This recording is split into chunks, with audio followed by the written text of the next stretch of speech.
Our Gospel reading for today comes from the 11th chapter of the Gospel of John.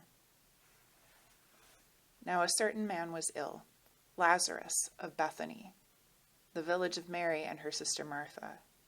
Mary was the one who anointed the Lord with perfume and wiped his feet with her hair. Her brother Lazarus was ill. So the sisters sent a message to Jesus, "Lord, he whom you love is ill." But when Jesus heard it, he said, "This illness does not lead to death. Rather, it is for God's glory, so that the Son of God may be glorified through it." Accordingly, though Jesus loved Martha and her sister and Lazarus, after having heard Lazarus was ill, he stayed 2 days longer in the place where he was. Then after this he said to the disciples, "Let us go to Judea again."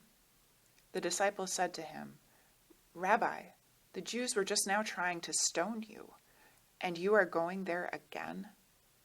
Jesus answered, "Are there not 12 hours of daylight?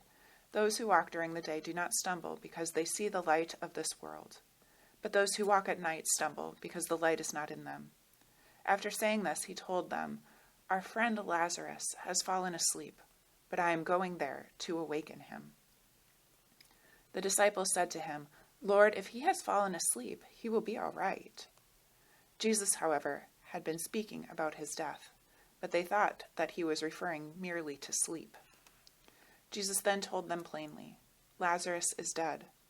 For your sake I am glad I was not there, so that you may believe. But let us go to him." Thomas, who is called the twin, said to his fellow disciples, "Let us also go, that we may die with him." When Jesus arrived, he found that Lazarus had already been in the tomb for 4 days. Now Bethany was near Jerusalem, some 2 miles away, and many of the Jews had come to Martha and Mary to console them about their brother.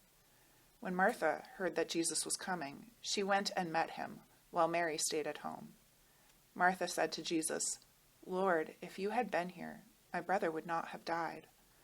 But even now I know that God will give you whatever you ask of him." Jesus said to her, "Your brother will rise again." Martha said to him, "I know that he will rise again in the resurrection on the last day." Jesus said to her, "I am the resurrection and the life. Those who believe in me, even though they die, will live, and everyone who lives and believes in me will never die. Do you believe this?" She said to him, "Yes, Lord, I believe that you are the Messiah, the Son of God, the one coming into the world." When she had said this, she went back and called her sister Mary and told her privately, "The teacher is here and is calling for you." And when she heard it, she got up quickly and went to him. Now Jesus had not yet come to the village, but was still at the place where Martha had met him. The Jews who were with her in the house consoling her saw Mary get up quickly and go out. They followed her because they thought that she was going to the tomb to weep there. When Mary came where Jesus was and saw him, she knelt at his feet and said to him, "Lord, if you had been here, my brother would not have died." When Jesus saw her weeping, and the Jews who came with her also weeping, he was greatly disturbed in spirit and deeply moved. He said, "Where have you laid him?" They said to him, "Lord, come and see."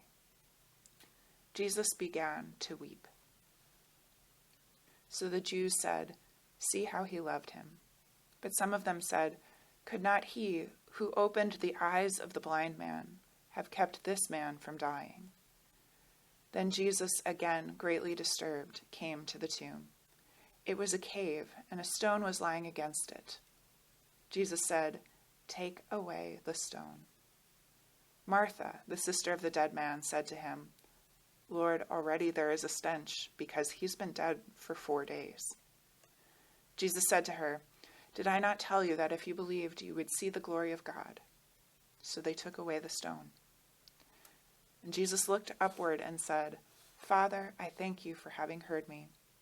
I knew that you always hear me, but I have said this for the sake of the crowd standing here, so that they may believe that you sent me." When he had said this, he cried with a loud voice, "Lazarus, come out." The dead man came out, his hands and feet bound with strips of cloth, and his face wrapped in a cloth. Jesus said to them, "Unbind him and let him go." Many of the Jews, therefore, who had come with Mary and had seen what Jesus did, believed in him. The Gospel of the Lord. Praise to you, O Christ.